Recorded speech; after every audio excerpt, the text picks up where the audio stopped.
ఈరోజు మన వాక్య ధ్యానాంశము రెఫీదీం యుద్ధము. నిర్గమాకాండము 17 అధ్యాయము 8 తర్వాత అమాలేకులు వచ్చి రెఫీదీములో ఇశ్రాయేలుతో యుద్ధము చేసిరి. దేవుని ప్రజల అరణ్యయాత్ర ప్రారంభములో ఈ యుద్ధము జరిగింది. కొన్ని ప్రాముఖ్యమైన అంశములను మాత్రము ధ్యానిస్తున్నాం. సీను అరణ్యము నుండి ప్రయాణమై చూచుండగా ఐగుప్తును విడిచిన ప్రజలు రెఫీదీం అను చోట దిగారు. తమకు త్రాగునీరు లేనందున ప్రజలు మోషేతో వాదించుట మొదలుపెట్టారు.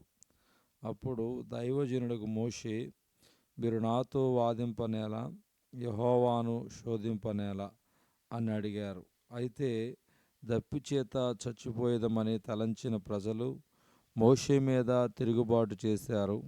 అప్పుడు దేవుడు బండ నుండి నీళ్లను బయలుదేరజేసిన సంగతి మనకు విదితమే.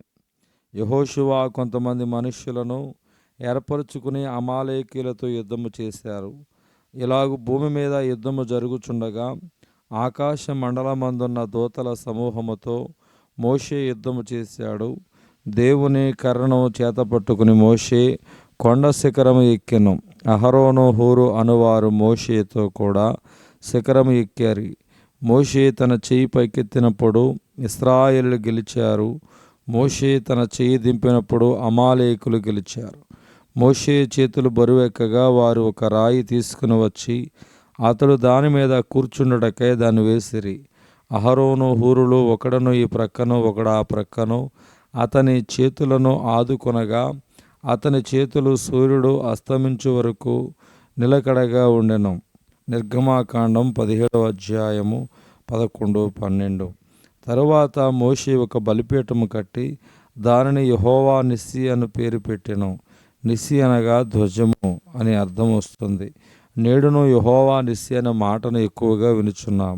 అమాలేకీయుల అంధకార శక్తులకు సాదృశ్యంగా ఉన్నారు.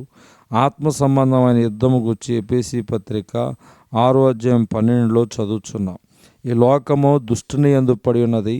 ప్రధానులు, అధికారులు, అంధకార సంబంధులకు లోకనాథులు, ఆకాశ మండలమందున దురాత్మ సమూహముతో మనము పోరాడుచున్నాము. యుద్ధములో విజయము పొందుటకు మనము ఏమి చేయవలను? ప్రభు యొక్క మహాశక్తిని బట్టి ఆయన యందు బలవంతులై ఉండవలను. ఎఫెసీ పత్రిక 6:11లో మీరు అపవాది తంత్రములు ఎదిరించుటకు శక్తిమంతులుగినట్లు దేవుడిచ్చే సర్వాంగ కవచమును ధరించుకొనుడి. దేవుడి కొద్ది వాక్యం దేవుడు దీవించునుగాక. ఆమేన్.